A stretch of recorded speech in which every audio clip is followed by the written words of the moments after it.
The best day to start was yesterday. The second best day to start is today.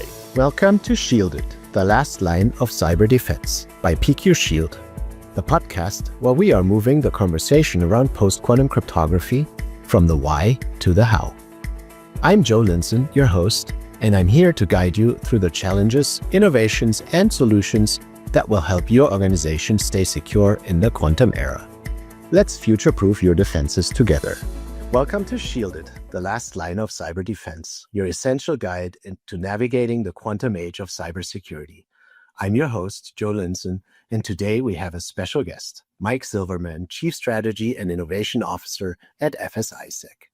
Mike is a recognized thought leader in the financial services sector, driving key initiatives around post-quantum cryptography, cloud security, AI risks, and much more. His expertise is crucial for understanding how organizations can secure their systems in the face of quantum threats and global regulatory requirements. In this episode, we'll tackle one of the most pressing questions in cybersecurity today: how to make the leap to a quantum-safe future. We'll discuss the strategic shift organizations need to make, how to implement cryptographic agility, and why thinking about the migration to post-quantum cryptography as a one-off solution is a critical mistake. Mike, it's a pleasure to have you with us today. Welcome to the podcast. Oh, thanks for having me. I'm honored. Absolutely. So Mike, you've had a pretty remarkable career in both technology and cybersecurity, especially with a focus on the financial sector. From your current role at FS-ISAC to your leadership also in the post-quantum cryptography working group, how would you say has your journey shaped your perspective on this urgency of preparing for the quantum threats? Insider knowledge here for people who are watching podcasts. We do go over some of these questions in advance. And as I was preparing, the one thing that came across for me on this question was I started in October of 2019. 4 months after I started, we were getting word of this novel coronavirus thing going across Asia, right? And from that point, I remember the day very clearly. And we got called into, we pushed the button on the all hazards playbook execution. So there were conference calls with different organizations of the US government, and we're saying we need to get ahead of this threat that's coming. Even if the virus had not hit our shores, we needed to get ahead of some things that could go wrong in Asia or wherever. And that one day, that one phone call turned into 18 months of my life being on this phone call 3 times a week and really coordinating a response between US government and industry partners, et cetera. And what I've taken from that and other incidents that we've had is we need to ensure as financial services that we're doing the right things to keep the trust going in our sector. Our sector is built on trust. And so threats like post-quantum cryptography or the threat to cryptography in general, we need to be getting ahead of these things. We can't let us get caught off guard again. And so getting ahead of the threats from AI, getting ahead of the threats from post-quantum cryptography is really something I've been focusing on more and more ever since. Great. Well, thanks for that. And this is maybe a good point to also interject with a question on FS-ISAC in particular, given that not necessarily all of our listeners are familiar with the role that the organization plays. It's an acronym, as we have many acronyms in our world. Financial Services, Information Sharing, and Analysis Center, if I'm not mistaken. Nailed it. So maybe you can say a few words about the role that FS-ISAC plays on this sort of global scale. Yep, sure. So FS-ISAC is a not-for-profit created by a recommendation from presidential directive in 1998. We are global. We are not affiliated with any one government. We work for the sector, by the sector. Our mission, our raison d'etre, is sharing intelligence with one another, the collective defense of the industry. When one financial institution sees an attack, essentially they tell us securely. We validate, anonymize, and share that information with others. Because if financial institution A sees an attack, it's not going to be long before institutions B, C, and D see the same thing. And it's a good karma, good practice. We don't want to compete on security. Right? That's something that we all need each other to keep each other safe. So that's FS-ISAC's raising the ETRA, and my focus at FS-ISAC is the forward-looking threats of what we have to get ahead of. Hence, one of the focuses being on the post-quantum migration, right? Exactly right. And so, as an organization, be it an organization in the financial services sector or a vendor in that space, how can I get involved? How can I get engage with FS-ISAC? Oh, easy way is to just check out our website. There's a form and contact information, FS-ISAC.com. If you're a member, there's a qualification process. If you're a financial services, if you work for financial services firms, or you're regulated by a financial services regulator, you're in, whether that be insurance, asset management, retail, commercial banking, payment processors, the list goes on, right? I don't want to exclude anyone there. And vendors or affiliates, as we call them, need to be working in the financial services space. Yeah. Excellent. Well, thanks for that. And then, of course, talking about forward looking, talking about one of the main topics, the transition to post quantum cryptography. In your work with FS-ISAC and the working groups, maybe you can share the biggest misconception that you come across when you speak to various organizations about quantum computing and what it means, what are the benefits, what are the threats, and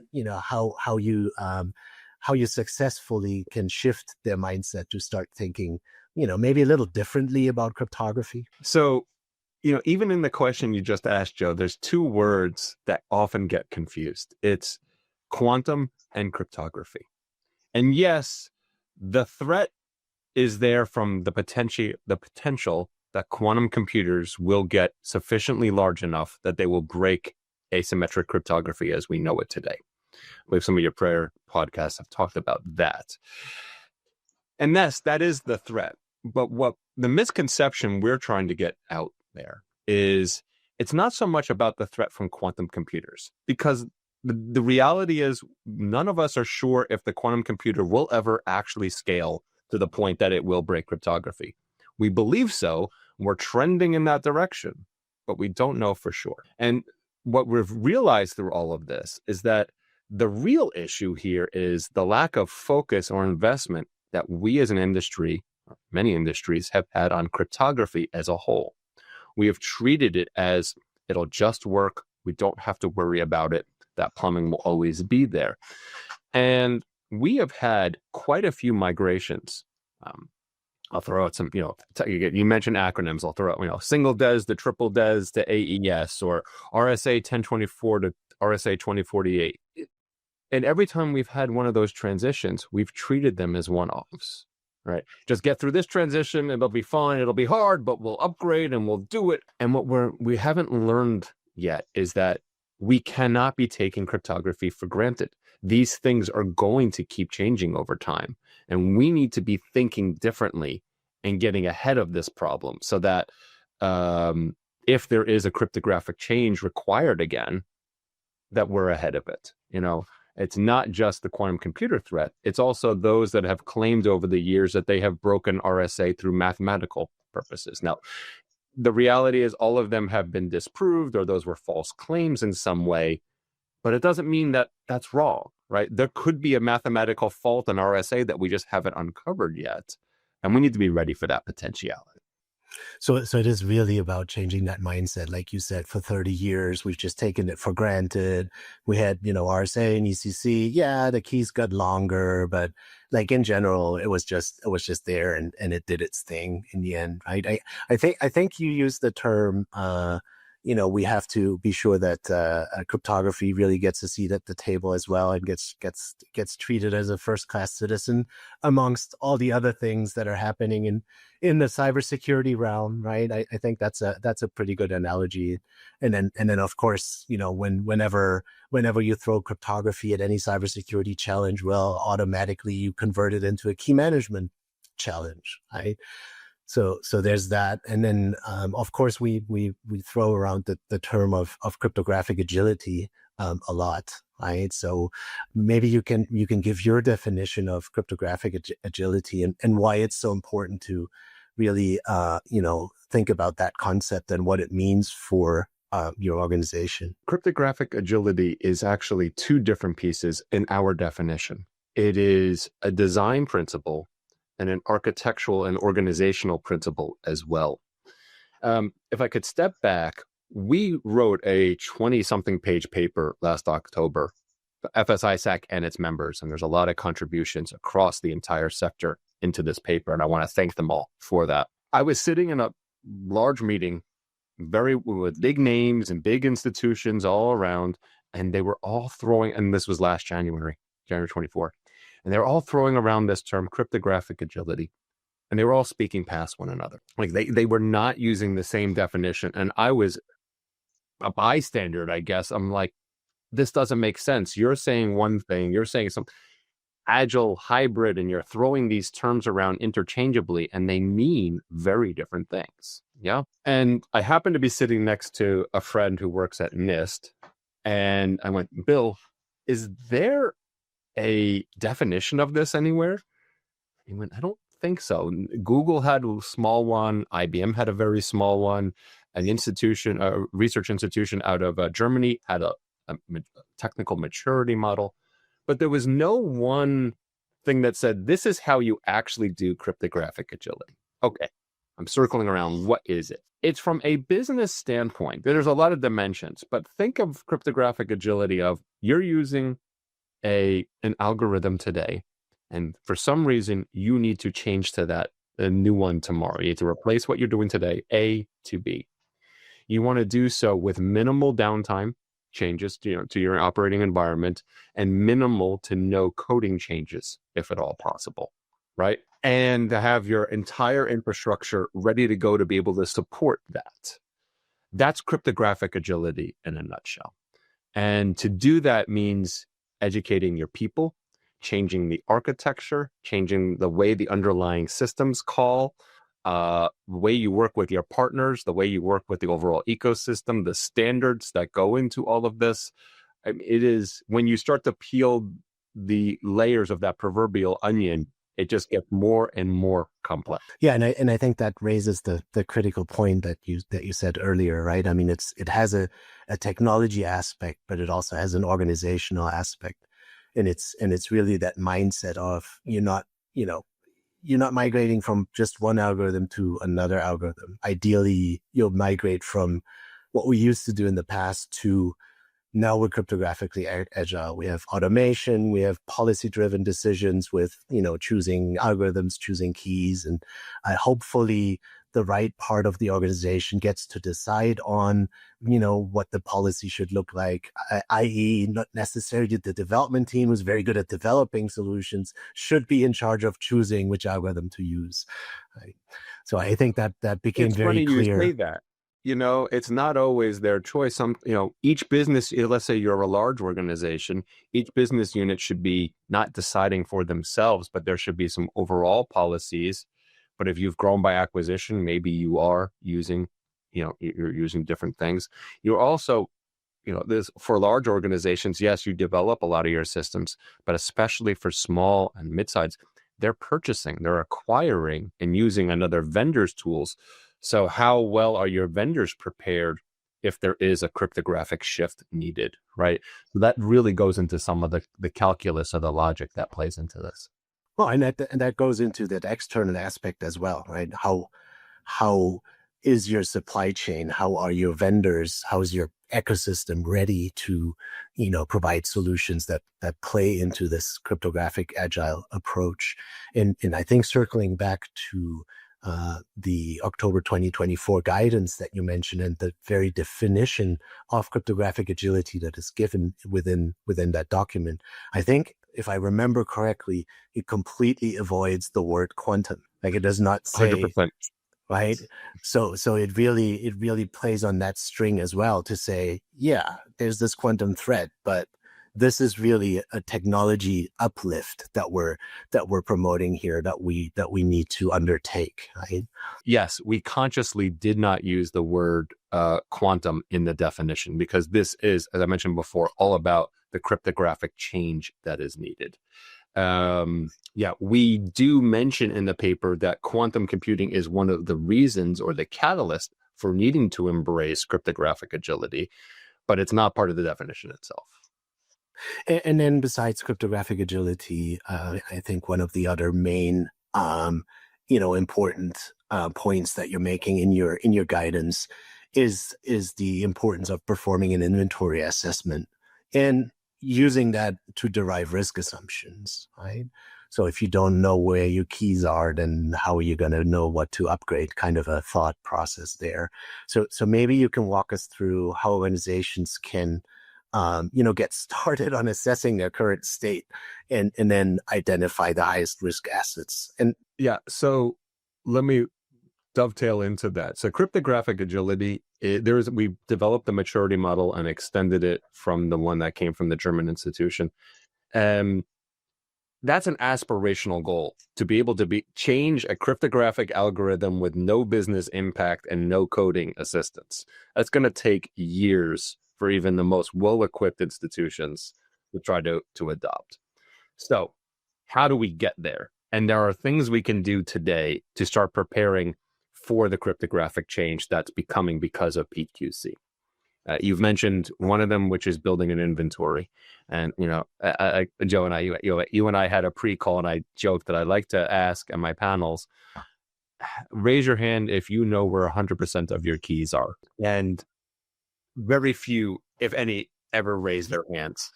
So if we're going to go, even if you don't want to embrace cryptographic agility and you just want to prepare for the eventuality that RSA will be deprecated and we need to go to ML-Chem or lattice math or whatever algorithm will come next, you still need to know what's the scope of the problem, right? If I can't measure it, if I can't define it, then I don't know how to deal with it. So doing that inventory and starting small, it doesn't take a lot of technology. It could be just going to different business units. Where do you store your keys? What is the automation or lack of automation you have? What do you need today in order to do these things? And start to think about that holistically of, in my asset management collection, I'm going to venture to say most organizations are not collecting the cryptographic standards, like not the key lengths, the whatever. They need to start doing that. The asset management repositories, the big ones, are starting to embrace that as well. I think the whole industry has been caught off by the lack of investment in the cryptography side of things, making it that first-class citizen, that words that we used before. With that is also your current state processes analysis, especially if you're a large institution and you've grown by acquisition. You may have different policies, different timelines, different procedures. You need to start getting consistent. Start to think about what automation you may be needing in there, right? If you're a small organization, okay, you still need to define, what are we doing around cryptography? Is that being managed for us? Great. What are they doing? Are they doing the right things? Right. So there's many different things you could have there. And the third is, what are the riskiest assets that we have? Start doing a risk-based analysis. So let's say it's 2025 now as we're recording this. Let's say in 10 years, a quantum computer is big enough to break. So let's say our window is 10 years. Now, there's reasons it's actually 5 years, and let's not go nuts. Let's say it's 10 years. The reality is, we will not, if we started and put all of our resources today as an industry, I think we would be hard pressed to change everything within 10 years. I think there would be still some legacy things that would still be left over if, let's say, we have a 10-year runway.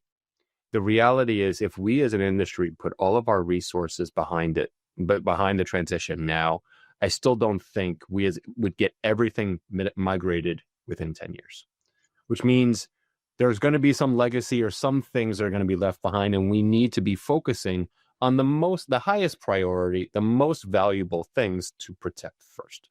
Well, to do that, you need to be thinking about, what is your data? What are the most important things that you own that you'd want to start protecting first?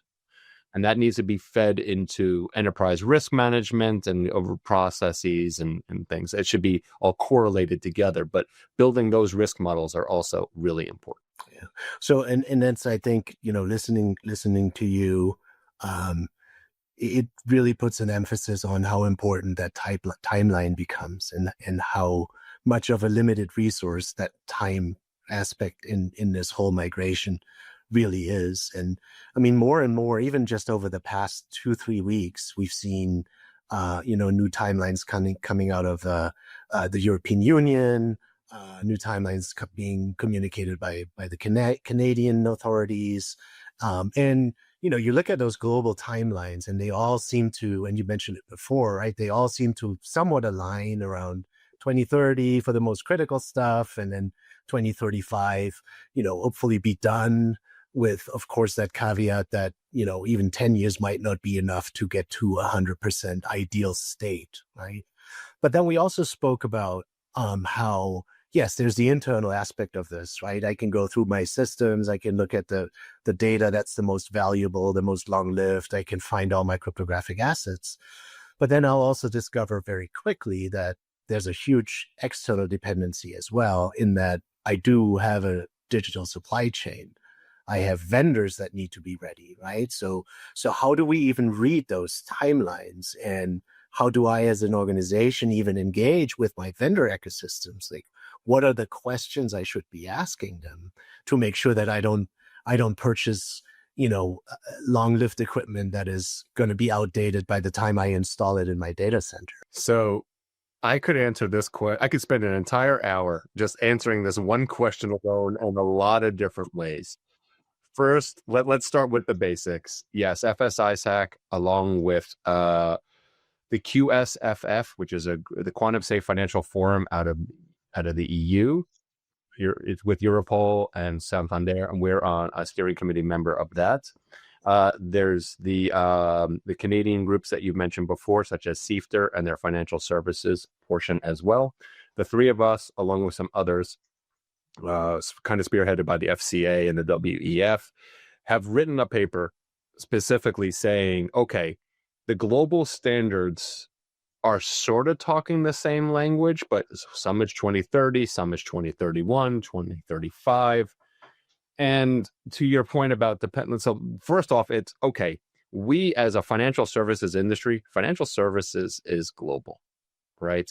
We need to have global coordination. If one is going 2030 and another region is going 2031, we have to go 2030. And I'm sorry to the one that wants to delay things, but the one that goes first is the one that's going to force our transition to things. So we all need to be in sync as to what's happening. And our paper describes what the different timelines are today.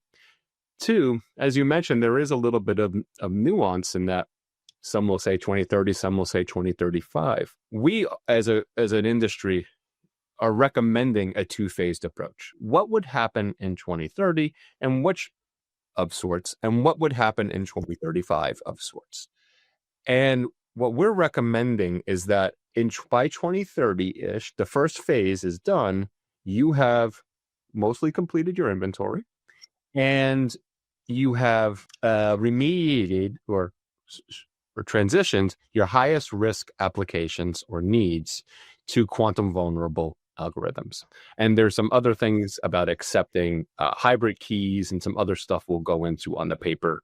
I don't want to go into those details. More details on the paper. And then 2035 would handle the rest of the use cases.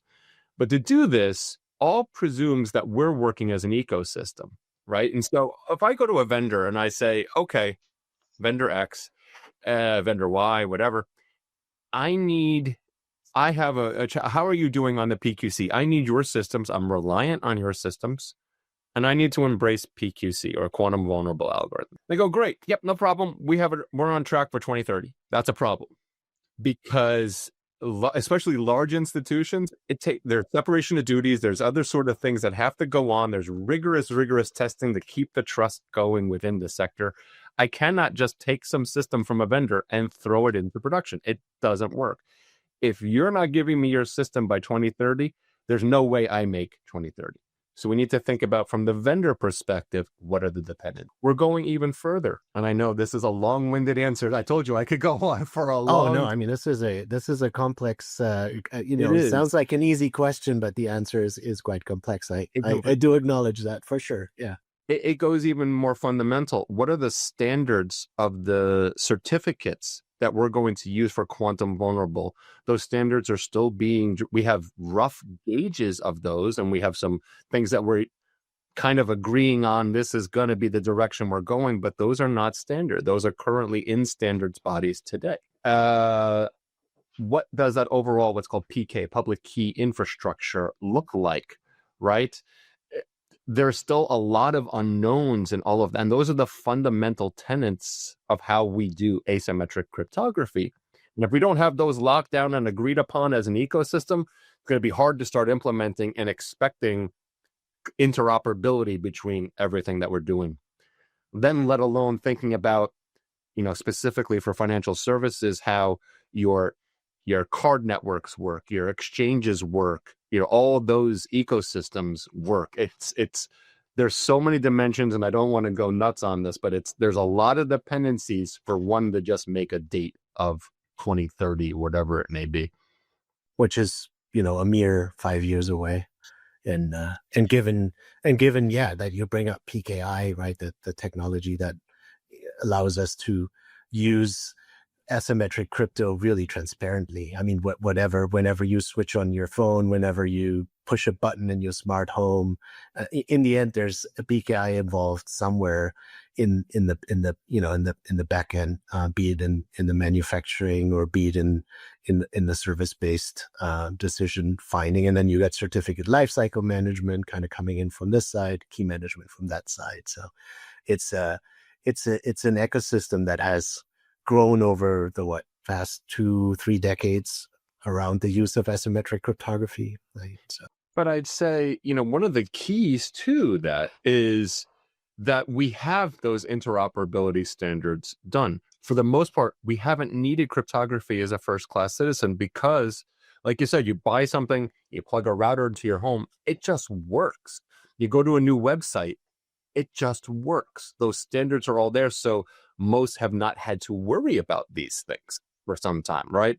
And now that we're saying, we're going to be disrupting things, that's really when we got to make sure we only get one chance at this. We really have to make sure we get all of this, the blocking and tackling, just right. So a lot of building blocks that need to really fall into place, and in just upgrading that global interoperability system. And we're not even talking about any type of payment transactions, even though we're talking financial services, right? So that's yet another can of worms I don't think we want to open in this quick episode here. So of course, all of this taking time, of course, all of this including, vendors, including having to upgrade infrastructure, buying new services, all of this is going to cost money, right? So how do we go about that in an organization? How can I, I'm a CISO, I'm an IT lead. I've listened to, Mike Silverman talk about this, and I'm convinced now. So how do I go to speak to my board about this and be sure that we get the right priority and we get the investment that we need? I wish it was that simple, that Mike Silverman said something and that all the boards worked. It's been way more difficult than that, I'd say there's a few aspects to this, and I'm a realist too. Look, I also work on other things other than post-quantum cryptography. I work on AI, which is a big buzzword these days, and firms are spending real time and investment in prototypes to see how we embrace generative AI. There's cryptocurrencies and other new things that are going on and ways of trading and moving money around the world. Those are the aspects that are going to generate revenue for you, build you more customers or whatever it may be. And when I or others start saying, hey, you also need to worry about this fundamental technology thing that really isn't going to build your revenue, but it'll help you maintain your revenue and keep the trust, boards are going, how long can I postpone this, or how do I slow roll this investment? Because I really want to put my money and my investment elsewhere. And I don't disagree with, if I was sitting on a board, I would be asking the exact same questions, right? But the reality is we do need some things, but we can start small. Like I said before, it doesn't take much to augment your existing asset management processes to start thinking about cryptography. It really doesn't take much to start thinking about how do I train my technology staff about the basics of cryptography. Have some lunch and learns, and or watch this podcast or others about what that would be, right? And you can get smarter on that and build that knowledge internally.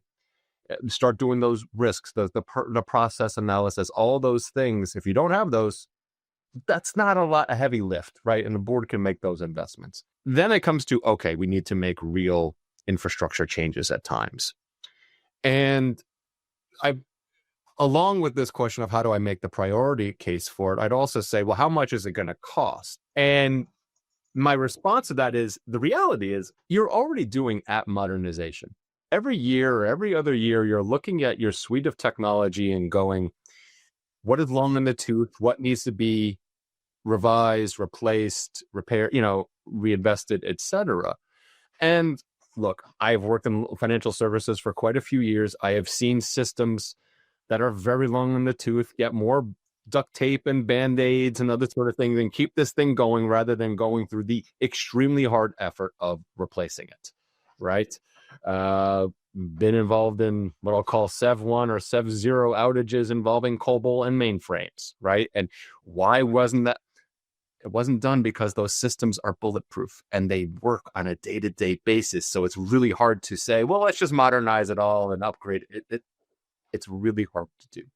But those conversations do happen, right? You need budget and you need to be planning for those things in advance. So as part of your app modernization, quantum vulnerable algorithms should now be part of that analysis. Is this technology upgradable? Where are my vendors doing? Or are we on a platform that we can actually start to embrace this, or is it not going to be available?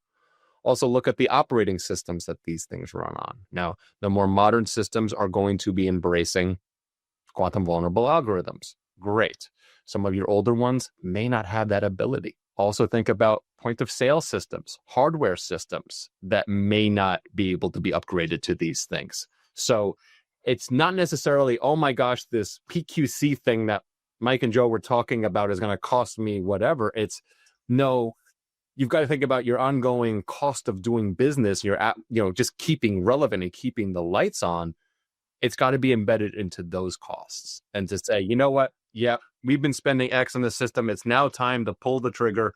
Let's start a 2 or 3 year process to reinvest and replace this into something that will give us. PQC is not the cause of, it may be the catalyst of those modernizations. So I like that approach. So you're basically labeling it as a technology refresh rather than a, esoteric, cryptographically driven, migration, right? And you convert it into something, like you said, that every organization is very used to anyways. There are, product life cycles, there are, whatever 3 to 7 year cycles that systems stay in use anyways, and you start smart by doing those iterations rather than a big bang change. I guess if we look into the future, it always gets a little bit blurry. Of course, that's for sure, right? But what do you see sort of for the next 5 years? What are the biggest challenges? Besides, and maybe in addition to what we've been talking about for this migration to be successful? There's quite a few things, some of which we've already discussed. So FS-ISAC and its community of members are working through talking with the vendors that are specific for financial services and making sure they're aware and they're getting up to speed and not waiting till 2030, but starting much earlier than that. There's the open source libraries and the certifications that are going to be needed by what's called NIST's FIPS compliance or other sort of processes to ensure we're doing the right things there. There's the PKI standards. There's the certificate standards through the IETF. And I just realized I've thrown out a lot of acronyms that may not mean things to certain people, but others will understand what I'm saying. Apologies in advance. easy enough. We can add that. We can add some information too. I think with NIST and FIPS certifications, of course, you raise an important point, right? Because of course, in all of this, you want to make sure that you spend your dollars on third party validated standards based systems that actually deliver what they promise. Not only that, financial services, for the most part, especially in the US, has to use FIPS compliant. Well, they're really recommended to use FIPS compliant infrastructure. So that really helps from that. But also looking ahead, it's specifically for financial services, us preparing our networks, whether it be payment exchanges, other sort of things, to make sure that they're aware. We've written a paper on the ATM and card authorizations, the PCI networks, and how those need to get upgraded. In that sort of regulatory universe, where do you sit with FS-ISAC you mentioned ATMs and card authorization networks. There's EMVCo, there's PCI DSS. Where does FS-ISAC sit? Like, how does one influence the other? Because you're not a regulator, right? No, we are absolutely not. We are apolitical. We don't write policy. We don't do anything like that. What we've done in our paper is we've made recommendations. FIs, financial institutions, the networks are saying these are the things we need as recommendations to the PCI standards boards and to the other networks to say, look, we're in it with you. We want to be part of this. It makes things a lot easier rather than you regulators just pushing things onto the thing. So we're doing this collaboratively. Same thing with PQC. We're trying to do this. We're bringing in the regulators and supervisors and whatnot and saying, we are in this together. We don't want to be caught off guard. None of us want to be caught off guard. We all want to keep that trust going. Well, it really ties back into what you said at the very beginning, that all of this can only be done if it's a collaboration, right? If it's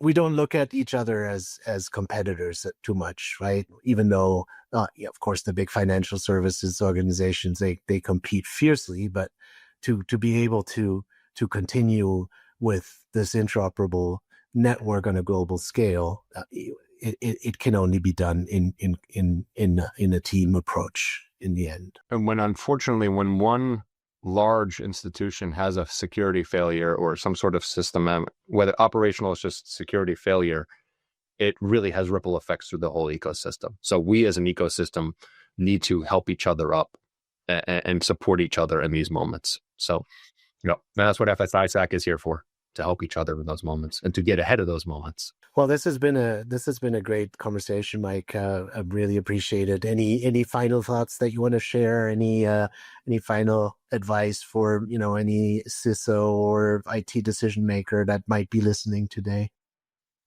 I want to make sure that I'm not coming across as a fearmonger. That the sky is not falling. Okay, we have time. There are ways we can start small.